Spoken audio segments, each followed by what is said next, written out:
This video is going to be about how to build a floating platform. All right, I made this video for anyone who's looking to set up a base for backyard sitting, or looking to set up a gazebo, or looking to set up a tent or a shed.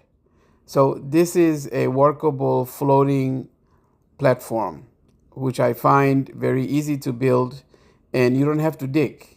All you need is a compactor. You could get a manual soil compactor, compact the soil, then throw some stone on it, compact the stone into the soil, and then you put a block of cement there, like you see on this video.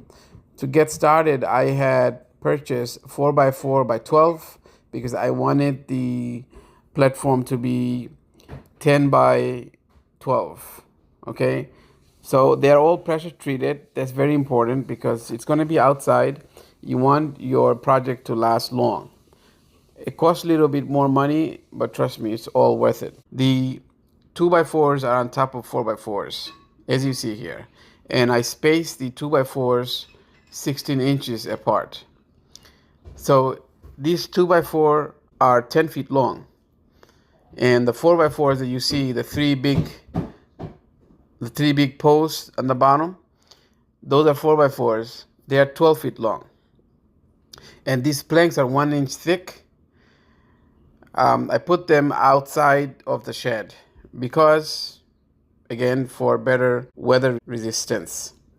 And the inside I purposely left open because I plan to do other things with it. Please make sure the platform is leveled.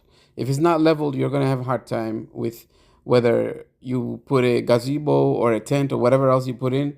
Things are going to start not lasting too long. Make sure you use pressure treated wood.